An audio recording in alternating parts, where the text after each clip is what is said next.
我对爱情方面抱有质疑的一种态度。我是非常相信缘分的。也是没有碰见一个想让他走进我生命、特别想了解的这么一个人。当爱情降临时，仿佛只能听见彼此的心跳，可在最懂你的人眼中，爱情却有另一种光影。他们能读懂你未曾言明的悸动，也能捕捉到被你忽略的细微眼神。如果邀请一个人来见证你的爱情，你最想邀请谁？我听到特别邀请，第一个想到的是瑞子。因为他是完全了解我性格生活的人，他能从我的一些微动作啊、微表情啊可以看出来，这个男嘉宾是不是我的菜。我想到的就是子荣，他其实是很清醒、很理智的朋友，所有我的恋爱他都深度参与，然后深度给出了很多建议。有时候，朋友与家人就是爱情最独特的镜子，他们不替你去爱，却能照见出最真实的你。虽然只是几天而已，但是我觉得整个心态的变化一步一步的，它是很递进的在有一些改变，所以也很感谢你在，如果你不在，真的没人能看见我这些变化，去帮助我、引导我。其实你是想跟他接触的，对不对？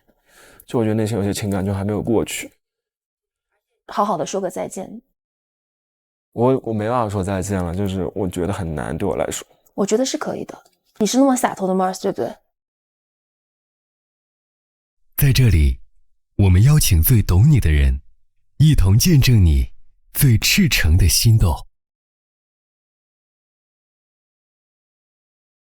这个是吕子荣，然后他是我最好的嫡长闺。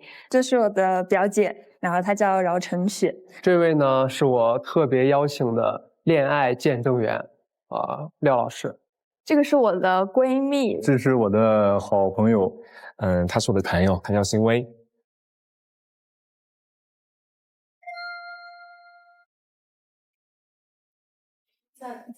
这怎么打开？你真的会开吗，宝宝？这是给我的。对啊，你不想要吗？给我呗。哇！手机和手表为恋爱见证员的指导沟通工具。恋爱嘉宾需在录制过程中全程佩戴手表，接收特别见证员用手机传输的恋爱建议。就是他拿着手机，我用手表，然后我们这样子沟通。好惨。对，我会给你发很多看到的一些细节，所以你要及时查收。OK。那我可以远程指挥你了。听人劝，吃饱饭，加油吧。我是本次见证团的团长乐言。作为恋爱见证员呢，我们也可以在这里实时观察到他们在公区当中的甜蜜互动。谢谢。勇敢迈出第一步，真的比以前成熟很多很多。以前是肯定不会这么做的。做到了。这个角度真很电影。他帮我们家楚涵，我讨厌你兄弟。不仅可以实时观察，同时呢，我们也可以用手机把最及时的恋爱建议传递到我们嘉宾的手中。看我这条信息快不快啊？我就发了一条。我还收到短信，说什么了？他说这男的一点伞都没打着。从初见，然后慢慢的熟悉，然后有一个结果。表姐是最熟悉、最亲密的家人。我对他的印象就是小跟屁虫，就是真的会有点粘人，要一直陪他玩这种感觉。他的恋爱我见证过一两段，我觉得他粘人的就是很腻歪，腻歪到我都受不了了。就是他们毫无顾忌的在我面前腻歪。也没有吧？有没有？他幻想出来的没有。可以把这段剪掉吗？我觉得我对江江的了解可能大概有60%左右，剩下40%，我觉得就可能他想隐藏的他的一些坏情绪，他不想让家里人担心的这一些东西。对，压力太大了吗？他如果有一些沉默寡言了，或者说不那么活泼了，我都会问他一下，但是他有时候不会选择跟我说。想跟他说一下，就是如果他愿意跟我说的话，我随时都在这边，就他想说的话都可以跟我说。我需要一个道具，前面有个人，马上左右啊，就这样子的一个反应，就是他的反应。我觉得他可能不会找借口，我觉得他会直接向我表达他很开心，说啊那个人约我了，怎么样，那明天我可能不能跟你一起出去了。反驳，我不会这么礼貌的说。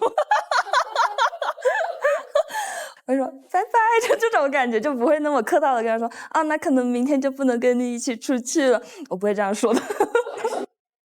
我特别了解萱萱，99%吧，可能有1%是，他不告诉我的。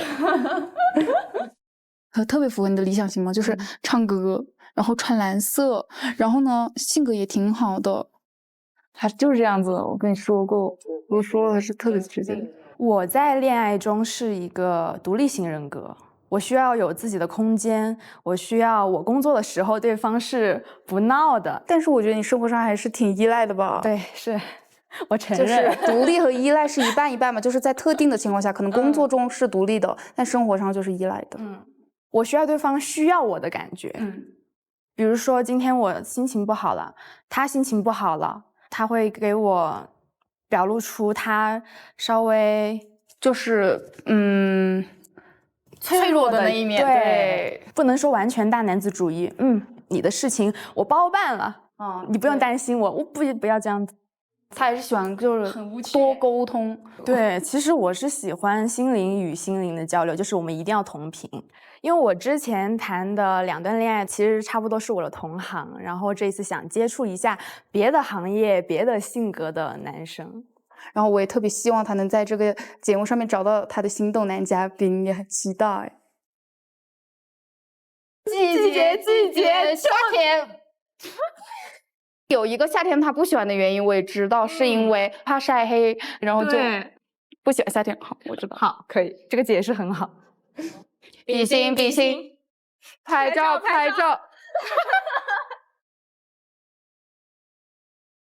这是我的好朋友，认识10多年了吧，一直都是最好的一个哥们儿。叹气，在他眼里我俩只是好朋友啊，但是在我眼里我俩是好哥们儿。我说的哥们儿，没有，你说好朋友。等会儿看回放，一直都是最好的一个哥们儿。我不听。聊吧，挺好个人。啊，不能说多大是吧？你随便，我有啥包袱呀？挺矫情个人。完了有大方洒脱，没事还好好 emo 一下，发疯啊，犯病啊。不行啊，你死了我可咋办？一直挡着在这儿，是吧？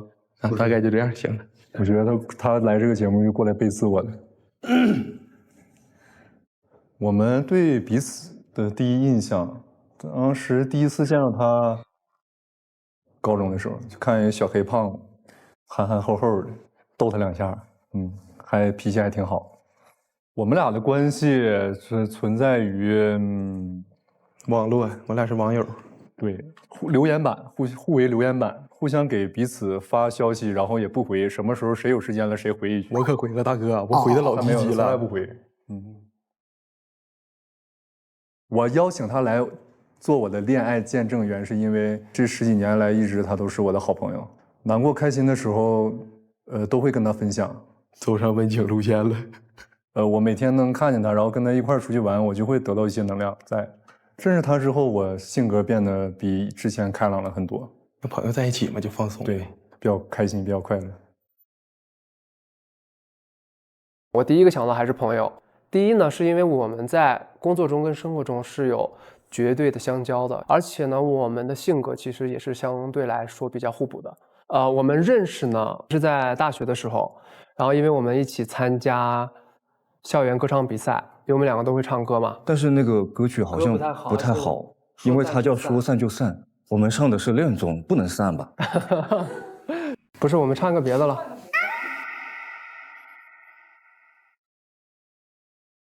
那个就是爱你呗。你唱，我来帮你合一下，我想想和声啊。这可以吗？低一点，低一点，别太高。就是爱你爱着你。高了哥，高了。就是爱你爱着你，有悲有喜有你。爱完了，已经很爱了，就这样吧。爱了。我们算是那种最没有默契的好朋友，因为我们俩很互补，他擅长的我不擅长，我擅长的他不擅长，所以就比较没有默契，比较互补。就比如说在做事方面，我会做的慢一点、细一点，他会快一点，然后但是他比较大条一点，是有好有坏的。我过来呢，主要是想看一下他会找哪样的大嫂。OK， 我会是一个相对细腻一点的恋爱见证员，因为我比较擅长于发现别人的小情绪和一些微表情，可以给到他一些很好的建议。如果你确定了的话，我觉得你就猛攻就好，因为我在观察室看得很清楚，有点危险。那你觉得我该怎么去表现会比较好嘞？你对其他女嘉宾，你可以开始划界了。他在我的生活中跟工作中其实都占据了很大一部分。对于我的恋爱，他也能及时的发现我有任何的不足。比如说我跟这个女生在交谈的时候，或者说在做某些事情的时候，突然我说出来的某句话让这个女生感觉到不适，我没有注意到，她会可以提醒我。我觉得最理想的恋爱状态应该是互补的状态。就比如说我需要一些情绪价值，他刚好在某些地方可以给我补上，而他需要一些被照顾的瞬间，或者说需要一些温暖呀，刚好可以给予给他。不管是爱情也好，还是这一段算是旅程也好，我都希望是一个很好的过程。如果想更多的了解孟总、孟哥，就咱们节目里见，好吧？收。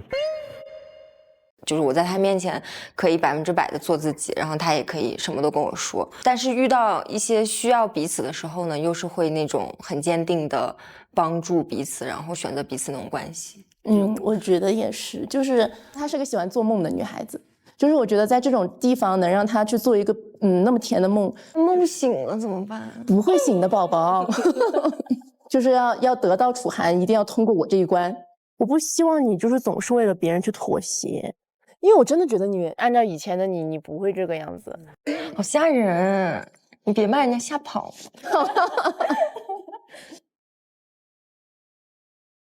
如果有一个男孩子你很喜欢，你会跟他主动示好吗？我应该会，就是跟他说的话会比跟别人说的多一点，应该哈。那如果说在同一个小屋里，就是你和另外一个女孩子同时喜欢上这个男生，你会怎么办？你干嘛？你问这些问题，这是很现实的，宝宝。那我会看那个男孩子更喜欢谁，他们两个是双向奔赴，我就觉得没有必要去再伤害另外一个女孩子。可是如果是这样的情况，你退出的话，你也是被伤害的那一方啊，宝宝。那我现在就哭。你真是够了。如果全部人都喜欢你怎么办？你猜里面有几颗？我不知道，1颗2颗，真的。因为每个女孩子都有她独特的美和魅力，我觉得这个肯定不可能的，因为每个人喜欢的东西是不一样。那如果这样的情况真的就是发生了呢？我觉得不可能，我选择不回答这个问题，因为我觉得它不可能。行，那如果说就是整一个过程中，如果没有人喜欢你，你会怎么办？你到底是不是我闺蜜？当然，我就是替你考虑所有的情况啊，宝宝。那没办法，我就跟你玩啊，所以我才带你来啊，因为我怕没有人喜欢我。OK 啊，那如果没有如果了，好，没有如果了。我觉得欣慰在我的心里面，他是老师也是朋友，他在事业上给了我很大的引导跟帮助，但是在生活中也会去指出你性格上的缺陷。我虽然嘴上我不太能接受他对我的那么直接，但是其实我还是知道，就这些东西其实是为我好的。他是除了我爸妈、我外婆之外，就最了解我的人。当时听说他要来参加恋综的话，我其实是有点担心的。因为他有时候说话不经过大脑，情商又有点低，比如说什么你腿这么粗啊，腿变粗了，怎么可能？我就怕他被人家嫌弃，然后他自己还在这傻乐，哇！别动！单纯想问一下我这个人看上去我呆滞吗？他给我的评价都是很中肯，然后从实际出发的，然后他肯定也希望我恋爱的发展是走向一个好的结果，所以西辉在这边的话，他会为我保驾护航，我觉得会安心很多。我会是一个很犀利、很诚实、很心狠手辣、不留情面的。不是，你是我请来的。对啊，但是我会很诚实。如果我觉得你说错话，或者是有伤到其他女嘉宾，我肯定是会出于保护女孩子，然后狠狠骂你。不是，你的工作是让我不被骂。我现在心目中最理想的恋爱状态是，就是我希望，我跟这个女生我们的相互间的喜欢是没有任何杂质的，然后有一段不能说轰轰烈烈吧，但是至少是就非常值得回味的感情，我觉得有意义的感情。大家好，我是涂一林奥斯卡，没错，我就是乐言。我就是乐言特别邀请来代班的见证团团长。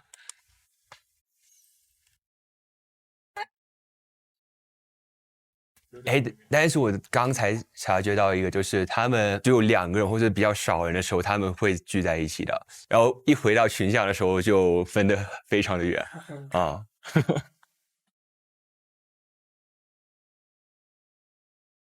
哦，恋爱小屋。我们别当恋综史上最沉默的吃饭的饭桌，好不好？我们派一个艺人去跟他们一起聊天，活跃气氛。你为什么要背着我出轨？还是让你知道了。哎呦，单人份儿的早餐，哇哦！哎，这多不好意思，哎呦，总是向你索取，却不曾说谢谢。给我唱的。手动望远镜，瞅一下。快来拯救一下我们吧！啊，我的头太大了！啊，拔萝卜吗？哦，妈呀！我不喜欢在别人面前哭。其实我感觉我能控制住了，怎么回事啊？为什么昨天还在说2个人要好好的走下去，今天就可以什么都变了？所以我很不喜欢。你根本没有想好的事，你不可以像这样开口说。人生就是一场戏，人生如戏，戏如人生。我觉得此时此刻，我们只讲2个字吧，就只讲珍惜。我们珍惜还在我们世界里的人，我们珍惜在我们身边的人，珍惜当下的生活。因为我们来这里是来谈恋爱的嘛，可能关系当中会有一些复杂的成分。你跟他的互动让我吃醋，我不喜欢。我觉得说不说话这件事是个人的选择吧，好吗？对吧？这是个人的选择。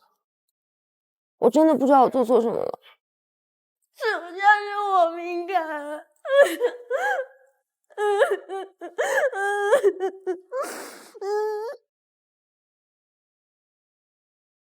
哦，出发喽！快点跑！怎么会是我俩第一次约会？不过我还蛮喜欢这个安排的，因为我想定下来，我想要婚姻。真的不用。这多好看啊！是你家孩子啊？对呀，是我家孩子，开家长会了。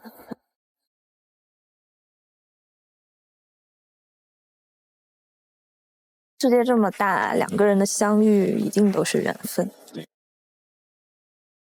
哎呦，这个够了。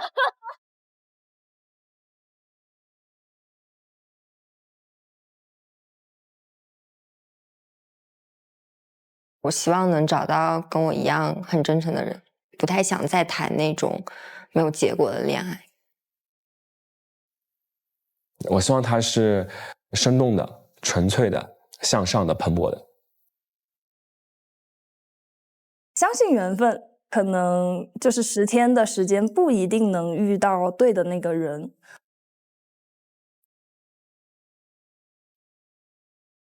两个人在一起，要是1+1大于2的这种感觉。